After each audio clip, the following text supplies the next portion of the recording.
بسم اللہ الرحمن الرحیم۔ السلام علیکم۔ ایک دفعہ سلطان صلاح الدین ایوبی رحمۃ اللہ علیہ پریشانی کی حالت میں محل کے صحن میں ٹہل رہے تھے۔ علی بن سفیان نے پوچھا، حضور آخر پریشانی کی وجہ کیا ہے؟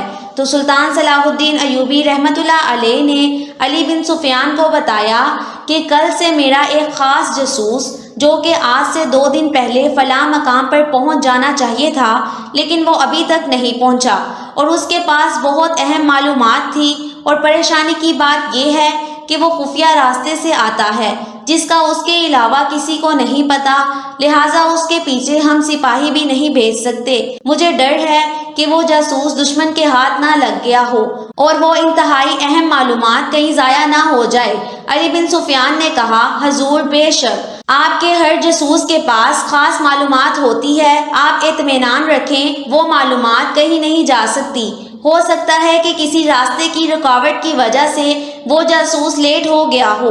سلطان صلاح الدین ایوبی رحمۃ اللہ علیہ نے علی بن سفیان کو سر ہلاتے ہوئے ہاں میں جواب دیا، اور علی بن سفیان کو حکم دیا کہ ایک سپاہیوں کا دستہ تیار کرو، ہم ابھی اور اسی وقت شکار کھیلنے کے لیے چلیں گے، کیونکہ اس سے پہلے بھی جب بھی سلطان صلاح الدین ایوبی رحمۃ اللہ علیہ بے اطمینان ہوتے تو شکار کھیلنے کے لیے چلے جاتے۔ سلطان صلاح الدین ایوبی رحمۃ اللہ علیہ اپنے خاص سپاہیوں کے دستے کے ساتھ جنگل کی طرف روانہ ہو گئے۔ جب سلطان صلاح الدین ایوبی رحمۃ اللہ علیہ کا شکاری دستہ جنگل کے بیچ میں پہنچا تو سلطان صلاح الدین ایوبی نے اپنے گھوڑے ایک خاص مقام پر باندھ دیے اور ہاتھ میں کمان لیے جنگل کی طرف روانہ ہو گئے۔ شکار کھیلتے کھیلتے سلطان صلاح الدین ایوبی رحمۃ اللہ علیہ نے ایک ایسا منظر دیکھا جس نے سلطان صلاح الدین ایوبی رحمۃ اللہ علیہ کی کھینچی ہوئی کمان کو اسی وقت روک لیا۔ وہ منظر یہ تھا کہ اس گھنے جنگل کے بیچ میں جہاں گھوڑوں کو پہنچتے ہوئے آدھا دن لگ جاتا، اسی گھنے جنگل کے بیچ میں ایک نوجوان لکڑیاں توڑ رہا تھا۔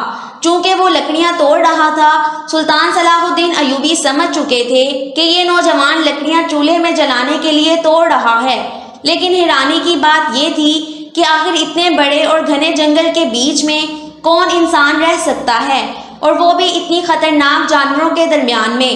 سلطان صلاح الدین ایوبی نے کھینچی ہوئی کمان واپس لی اور اس نوجوان کی طرف چل پڑے، لیکن جب سلطان صلاح الدین ایوبی رحمۃ اللہ علیہ اس نوجوان کی جگہ پر پہنچے تو وہ آپ کی نظروں سے اوجھل ہو گیا۔ سلطان صلاح الدین ایوبی رحمۃ اللہ علیہ ایک بہادر سپاہی تھے، لہٰذا سلطان نے اس کے پیروں کے قدموں کے نشانوں سے اس کی طرف سفر کرنا شروع کر دیا۔ چلتے چلتے سلطان صلاح الدین ایوبی رحمۃ اللہ علیہ کو جنگل کے بیچ میں ایک جھونپڑی نظر آئی جس کے اندر سے دھواں نکل رہا تھا۔ یہ بات سلطان کے لیے اور مزید پریشان کن ہو گئی کہ آخر اتنے گھنے جنگل کے بیچ میں کون اس جھونپڑی میں رہ رہا ہوگا، اور وہ بھی اتنے خونخوار جانوروں کے مسکن کے ساتھ۔ سلطان صلاح الدین ایوبی رحمۃ اللہ علیہ نے آہستہ آہستہ چلنا شروع کر دیا، اور جب اس جھونپڑی کے دروازے پر پہنچے تو اندر کی آواز سے ایسا معلوم ہوا کہ اندر کوئی بیٹھا آگ پر کچھ پکا رہا ہے۔ سلطان نے سلام کیا، اندر سے جواب آیا، اور وہ آواز ایک نوجوان کی تھی۔ یہ وہی نوجوان ہے جو مجھے پیچھے جنگل میں ملا تھا۔ سلطان صلاح الدین ایوبی رحمۃ اللہ علیہ اندر چلے گئے اور جا کر چولہے کے قریب بیٹھ گئے۔ اس نوجوان نے سلطان کو بیٹھنے کے لیے ایک اچھی سی قالین بھی بچھا کر دی اور سلطان کے لیے ایک پیالہ دودھ کا گرم کرنے لگا۔ سلطان اس کو حیرت کی نظروں سے دیکھ رہے تھے اور وہ سلطان کی خاطر تواضع میں لگ چکا تھا۔ اس نے سلطان صلاح الدین ایوبی رحمۃ اللہ علیہ کے لیے ایک پیالہ دودھ کا گرم کیا، اس میں شہد ملانے کے بعد سلطان کے سامنے پیش کیا۔ سلطان نے اپنے ہاتھوں سے کمان چولہے کے قریب رکھی اور دونوں ہاتھوں سے پیالہ پکڑتے ہوئے اس نوجوان سے حاصل کیا۔ وہ نوجوان مسکرانے لگا اور اس نے ایک تاریخی جملہ کہا، اے پیارے مسافر، جس ذات کے ساتھ میری دوستی ہو چکی ہے، اگر اس کے ساتھ جو بھی بندہ دوستی کر لے تو اس کی ہر ضرورت کی چیز قبر میں پہنچ جائے گی، میں تو پھر بھی زمین کے اوپر ہوں۔ یہ سن کر سلطان بڑے حیران ہو گئے، لیکن سلطان اتنا تو جان چکے تھے کہ وہ کوئی عام نوجوان نہیں ہے بلکہ بہت ہی عبادت گزار ہے۔ سلطان نے دودھ کا پیالہ پی لیا اور پیالہ اس کے ہاتھ میں میں پکڑاتے ہوئے کہا، مجھے تو یہاں کوئی بھی تیر کمان نظر نہیں آ رہی، ایک چھوٹی سی جھونپڑی میں تم رہ رہے ہو، لیکن اس آگ پر تم ایک شکاری پرندے کو بھون رہے ہو جس کو کوئی عام آدمی شکار بھی نہیں کر سکتا۔ اس پرندے کا صرف ایک ہی چیز شکار کر سکتی ہے اور وہ بھی جنگل کا شکاری جانور ہے، تو پھر یہ تم شکار کیسے کر سکتے ہو؟ تمہارے پاس تو شکار کھیلنے کے لیے کمان تک نہیں۔ تو اس نے کہا، حضور، جس انسان کو شکار جھونپڑی میں بیٹھے مل جائے تو پھر اس کو شکار کرنے کی کیا ضرورت؟ وہ نوجوان پھر سے مسکرانے لگا اور کہا، یہ میرا اور میرے اللہ کے درمیان کا ایک راز ہے۔ پھر سلطان صلاح الدین ایوبی رحمۃ اللہ علیہ نے کہا، مجھے ایک بات کی سمجھ نہیں آ رہی کہ آخر اتنی خوبصورت جوانی میں اتنا حسن کے باوجود تم اس جنگل میں کیوں رہ رہے ہو؟ تمہارا اس دنیا سے کوئی واسطہ نہیں؟ تو اس نے کہا، حضور، اس کے پیچھے ایک بہت بڑا راز ہے اور یہ راز بہت گہرا ہے۔ یہ سن کر سلطان صلاح الدین ایوبی رحمۃ اللہ علیہ نے کہا، کیا تم مجھے اس راز کے بارے میں بتا سکتے ہو؟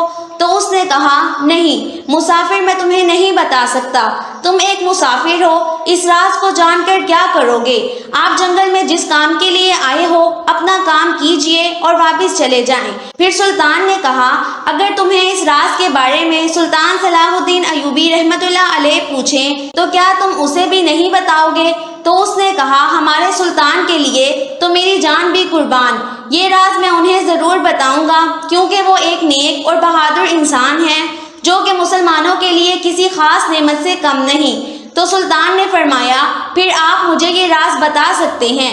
جب اس نے یہ سنا کہ میرے سامنے گھنے جنگل کے بیچ میں ایک عام سی جھونپڑی میں سلطان بیٹھے ہیں تو وہ بڑا خوش ہوا اور اسی وقت سلطان کے ہاتھ پیر چومنے لگا۔ تو سلطان صلاح الدین ایوبی رحمۃ اللہ علیہ نے کہا، سب سے پہلے مجھے یہ بتاؤ کہ آخر اس جنگل کے بیچ میں تم کیوں رہ رہے ہو؟ تو اس نے کہا، سلطان معظم، 2 سال پہلے کی بات ہے کہ میں ایک ذمہ دار کی بیٹی کو پسند کرتا تھا۔ وہ بہت ہی خوبصورت اور حسین و جمیل ہے، اتنی حسین و جمیل کہ اگر اس کے ساتھ ایک وقت کی شہزادی کو بھی کھڑا کر دیا جائے تو وہ بھی اس کی کنیز لگے گی، اور میں اس سے بے انتہا محبت کرتا ہوں۔ لیکن میں بھی ایک عام انسان کا بیٹا نہیں، بلکہ میں آپ کے فلاں قبیلے کے ایک بڑے وزیر کا بیٹا ہوں، اور اپنی محبت کو پانے کے لیے اپنے بابا کو اس ذمہ دار کی بیٹی کے پاس رشتہ مانگنے کے لیے بھیجا۔ تو اس کی بیٹی نے کہا، اگر تیرا بیٹا میرے 3 سوالوں کے جواب دے دے تو میں اس کے ساتھ شادی کرنے کے لیے تیار ہوں، لیکن اگر وہ یہ سوالوں کے جواب نہ دے سکا تو میں اس کے ساتھ شادی نہیں کروں گی۔ سلطان معظم، میں اس کے پاس پہنچ گیا۔ ذمہ دار کے ڈیرے پر تمام گاؤں والے اکٹھے تھے۔ اس نے مجھ سے 3 سوال پوچھے، لیکن ان تینوں سوالوں کے جواب میں نہیں دے سکا، لہٰذا اپنی آنکھوں کے سامنے اپنی محبت کو کھوتا ہوا نہیں دیکھ سکتا تھا۔ اور اسی پریشانی کے عالم میں نے یہ سوچا کہ جب میرے بابا کے پاس اتنی طاقت، اتنی دولت ہونے کے بعد بھی میں اپنی محبت کو نہیں پا سکتا، تو پھر اپنی محبت کو پانے کے لیے کسی کے پاس مجھے جانا چاہیے۔ اور پھر میں نے سوچا کہ جس ذات نے مجھے اتنا خوبصورت جوانی دی، اتنا حسن دیا، اتنا مال و دولت دیا، تو پھر اسی سے ہی یہ سب مانگا جائے۔ اور اس رب کو راضی کرنے کے لیے میں اس جنگل کے بیچ میں آ گیا اور اس رب سے دوستی کر لی، اور مجھے یہاں آئے ہوئے تقریباً 2 سال ہو چکے ہیں۔ گھر سے آتے ہوئے میرے بابا نے کہا، بیٹا، جہاں تم جا رہے ہو وہاں یا تو تمہیں موت ملے گی یا پھر تمہیں محبت ملے گی، اور تجھے تیرا رب بھی مل جائے گا، اور تم نے اپنے رب کے ساتھ دوستی کر لی تو پورا جنگل تیرا دوست بن جائے گا۔ میں خدا کا نام لے کر اسی کے بھروسے چل پڑا۔ میرے ساتھ ایک ماہ کی خوراک تھی۔ 1 ماہ مکمل ہوا تو مجھے بھوک ستانے لگی اور میں بھوک سے نڈال ہو گیا، ادھر ادھر گیا۔ مجھے شکار کرنا نہیں آتا تھا، جنگلی جانوروں سے بچ بچا کر دوبارہ جھونپڑی میں آ گیا، لیکن مجھے کوئی شکار نہیں ملا۔ میں اپنے رب سے باتیں کرنے لگا۔ چند لمحے گزرے کہ مجھے محسوس ہوا کہ جھونپڑی کے دروازے پر کوئی جانور آ کر رکا ہے۔ میں بہت ڈر گیا۔ میرے پاس ایک تلوار تھی اور خنجر تھا۔ میں وہ لے کر باہر نکلا تو ایک ہرنی میرے دروازے پر کھڑی تھی، اس کے ساتھ ایک بچہ تھا۔ میں بڑا حیران ہوا کہ آخر یہ ہرن اس بچے کے ساتھ کیا کر رہی ہے، کیا اس کے پیچھے کوئی جنگلی جانور تو نہیں؟ تو مجھے اتنے میں غیبی آواز آئی، ڈرو نہیں، ایک برتن اٹھاؤ اور اس ہرنی کا دودھ دھونا شروع کر دو۔ میں بہت ڈر گیا اور میں نے اسی ڈری ہوئی حالت میں برتن اٹھایا اور ہرنی کا دودھ دھونا شروع کر دیا۔ جیسے میں نے اس کا دودھ نکال لیا تو وہ ہرنی واپس چلی گئی اور میں دودھ دھو کر اندر داخل ہوا تو میرے دل کی دھڑکن بہت تیز ہو چکی تھی، میری ٹانگیں کانپ رہی تھیں۔ آخر یہ سب کیا ہو رہا ہے؟ میں نے اس دودھ کو آگ پر گرم کیا، میرے پاس تھوڑا سا شہد تھا، میں نے اس شہد کو دودھ میں ملایا اور اس دودھ کو پی لیا۔ اب تھوڑی ہی دیر گزری کہ اچانک پھر سے مجھے محسوس ہوا کہ میرے دروازے پر کوئی اور جانور آ کر رکا ہے۔ اتنے میں شیر کی دھاڑنے کی آواز آئی۔ میں نے پھر سے ڈرتے ڈرتے جھونپڑی کے باہر جھانکا تو دیکھا کہ ایک شیر اپنے منہ میں ایک پرندے کا شکار لیے کھڑا ہے۔ میں پھر ڈر گیا۔ اتنے میں وہ شیر اس پرندے کو وہاں چھوڑ کر چلا گیا۔ میں نے اس پرندے کو حلال کیا اور حلال کرنے کے بعد اس کو آگ پر بھوننا شروع کیا اور اس کو کھا کر اللہ کی عبادت میں مصروف ہو گیا۔ سلطان معظم اس دن سے لے کر آج تک اسی طرح ہر روز ہرنی آتی ہے، میں اس کا دودھ دھوتا ہوں اور اس کو پی لیتا ہوں، اور ہر روز شیر آتا ہے، اس کے منہ میں ایک پرندہ ہوتا ہے اور وہ پرندہ یہاں چھوڑ کر چلا جاتا ہے۔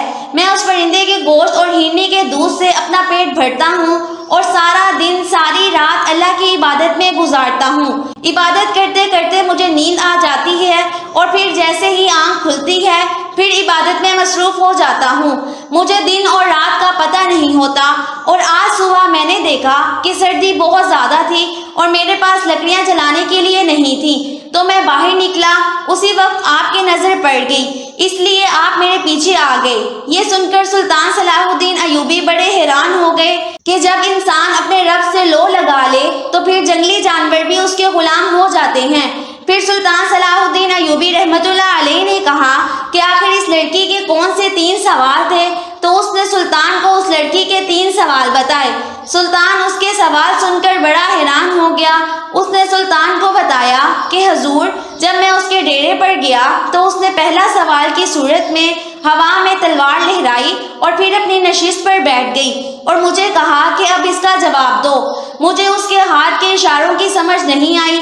پھر اس نے میرے سامنے ایک انگلی کھڑی کی اور پھر سوالیہ نظروں سے پوچھا، تو پھر مجھے اس کی بات کی سمجھ نہیں آئی، اور اس کے بعد وہ سیڑھیوں سے اوپر گئی اور پھر سیڑھیوں سے نیچے آئی اور پھر سیڑھیوں سے اوپر چڑھ کر دوبارہ جا کر اپنی نشست پر بیٹھ گئی۔ یہ تینوں سوال بڑے عجیب تھے۔ بغیر بولے اس نے تینوں سوال کر دیے، لیکن میں اس کے ایک بھی سوال کا جواب نہیں دے سکا۔ سلطان صلاح الدین ایوبی رحمت اللہ علیہ بڑے حیران ہو گئے۔ سلطان سوچ رہے تھے کہ آخر ان تینوں سوالوں کا مطلب کیا ہو سکتا ہے۔ سلطان صلاح الدین ایوبی رحمت اللہ علیہ نے اسی وقت وضو کیا، 2 نفل ادا کر کے سجدے میں گئے اور دعا مانگی، اے میرے رب، اس نوجوان کی محبت کے صدقے جس نے محلوں کو چھوڑ کر اس جنگل کو اپنا گھر بنا لیا، آپ ہمیں روشنی دکھائیں۔ جیسے ہی سلطان اس لمبے سجدے سے اٹھے تو سلطان کے دماغ میں تینوں سوالوں کے جوابات آ چکے تھے۔ سلطان نے اس نوجوان کو تینوں سوالوں کے جواب بتائے اور کہا، تم اس لڑکی کو اس کے سوالوں کے جواب دے دینا، اور اگر ان سوالوں کے جواب درست ہوئے تو تم ذمہ دار کی بیٹی کو لے کر میری عدالت میں آ جانا، میں ہی تمہارا نکاح پڑھواؤں گا۔ یہ سن کر وہ نوجوان بہت خوش ہو گیا اور کہا کہ میں جانتا تھا کہ جس ذات سے میں نے اپنی محبت کو مانگا ہے وہ ایک نہ ایک دن کسی نہ کسی انسان کو میرے پاس ضرور وسیلہ بنا کر بھیجے گا، اور آج آپ کو میرے پاس وسیلہ بنا کر بھیجا۔ سلطان صلاح الدین ایوبی رحمت اللہ علیہ نے اس نوجوان کے ہاتھوں سے بھنا ہوا پرندہ کھایا اور اپنی تلوار اور اپنے کمان لے کر وہاں سے چلے گئے۔ اگلی صبح نوجوان پیدل چلنا شروع ہو گیا اور تقریباً 3 دن کے سفر کے بعد وہ ذمہ دار کے ڈیرے پر جا پہنچا۔ جب وہ حویلی کے دروازے پر پہنچا تو ذمہ دار کی بیٹی کو اس کے ملازموں نے بتایا کہ ایک بڑی سی داڑھی کے ساتھ نورانی چہرے والا نوجوان کھڑا ہے۔ اس نے جیسے ہی باہر نکل کر اس نوجوان کو دیکھا تو وہ بڑی حیران ہو گئی کہ یہ چہرہ مجھے دیکھا دیکھا لگتا ہے۔ چند ہی لمحوں بعد اسے سمجھ آ گئی کہ وہی نوجوان ہے جو آج سے 2 سال پہلے مجھ سے شادی کرنے کے لیے خواہش مند تھا، لیکن میرے سوالوں کے جواب نہیں دے سکتا تھا۔ ذمہ دار کی بیٹی نے اسی وقت اپنی کنیز کو حکم دیا کہ جا کر اس نوجوان کو اندر لے آؤ۔ کنیز گئی اور اس نوجوان کو ذمہ دار اور اس کی بیٹی کے سامنے پیش کر دیا۔ ذمہ دار کی بیٹی نے اس نوجوان سے پوچھا، بتاؤ کیا کرنے آئے ہو اور یہ تمہارا لباس کیسا ہے؟ تو اس نے کہا تم یہ سب چھوڑو، میں تم سے نکاح کرنے کے لیے آیا ہوں۔ تو ذمہ دار کی بیٹی نے کہا تم نہیں جانتے کہ میں نے اپنے آپ سے وعدہ کیا تھا کہ جب تک میرے 3 سوالوں کے جواب آپ نہیں دے سکتے تو میں اس وقت تک آپ سے شادی نہیں کروں گی، اور تم جانتے ہو کہ تمہیں ان تینوں سوالوں کے جواب نہیں آتے۔ تو اس نوجوان نے کہا تم اپنے 3 سوال دہراؤ، میں دوبارہ ان سوالوں کے جواب دینے کے لیے تیار ہوں۔ ذمہ دار کی بیٹی بڑی حیران ہوئی کہ آخر اس کو ان سوالوں کے جواب کیسے ملے، کیونکہ وہ سوال بہت مشکل تھے اور پورے مصر میں ان سوالوں کے جواب کوئی نہیں جانتا تھا۔ اس ذمہ دار کی بیٹی اپنی نشست سے اٹھی اور تلوار لہرائی اور پھر دوبارہ نشست پر بیٹھ گئی۔ تو اس نوجوان نے اپنی جیب سے قلم نکالی اور دکھاتے ہوئے پھر دوبارہ اس قلم کو اپنی جیب میں ڈال دیا۔ اتنے میں وہ ذمہ دار بولا اے نوجوان تم خوش قسمت ہو، تم نے میری بیٹی کے پہلے سوال کا جواب دے دیا۔ پھر اس نے ایک انگلی دکھائی تو اس نوجوان نے انگلی کے اشارے سے اوپر ہاتھ کیا۔ اب ذمہ دار کی بیوی نے کہا اے نوجوان تم خوش قسمت ہو، تم نے شہزادی کے دوسرے سوال کا بھی جواب دے دیا۔ تمام گاؤں والے حیران تھے کہ آخر سوال کیا تھے اور جواب کیا، لوگوں کا تجسس بڑھ رہا تھا۔ پھر ذمہ دار کی بیٹی نے اپنا تیسرا سوال کرنے کے لیے سیڑھیوں سے نیچے اتری اور پھر دوبارہ سیڑھیوں پر چڑھ کر اوپر چلی گئی۔ ذمہ دار اب بڑے تجسس سے دیکھ رہا تھا کہ اگر اس نے تیسرے سوال کا جواب دے دیا تو یہ نوجوان میری بیٹی سے نکاح کرنے کے لیے کامیاب ہو جائے گا۔ اس نوجوان نے شہزادی کے سامنے اپنے دل پر ہاتھ رکھتے ہوئے کہا بے شک آج میں کامیاب ہو گیا۔ یہ سن کر شہزادی نے تالیاں بجائیں اور کہا بے شک تم نے میرے تینوں سوالوں کے جواب دے دیے۔ تو اتنے میں ایک دیہاتی نے پوچھا حضور بے شک اس نے تینوں سوالوں کے جواب دے دیے، آخر یہ تینوں سوال تھے کیا؟ کئی سالوں سے ان تینوں سوالوں کو کوئی نہیں سمجھ سکا۔ تو اس نوجوان نے کہا شہزادی نے مجھ سے تلوار لہرا کر پوچھا تلوار سے زیادہ تیز اور طاقتور چیز کیا ہے؟ تو میں نے اسے قلم دکھا کر بتایا کہ قلم ہے۔ پھر اس نے ایک انگلی کی اور کہا کہ دنیا میں کیا چیز ہے؟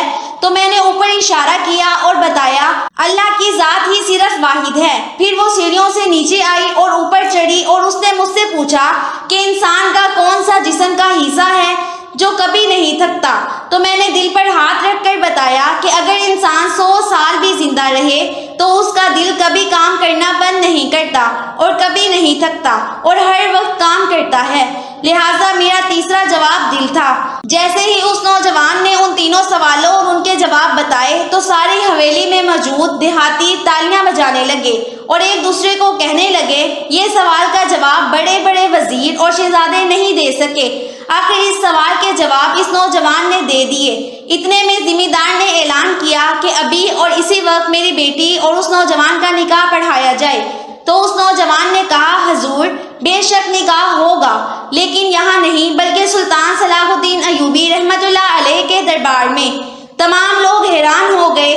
پھر اس نوجوان نے شہزادی کو اسی وقت اپنے گھوڑے پر بٹھایا اور سلطان صلاح الدین ایوبی رحمت اللہ علیہ کے دربار میں لے گیا۔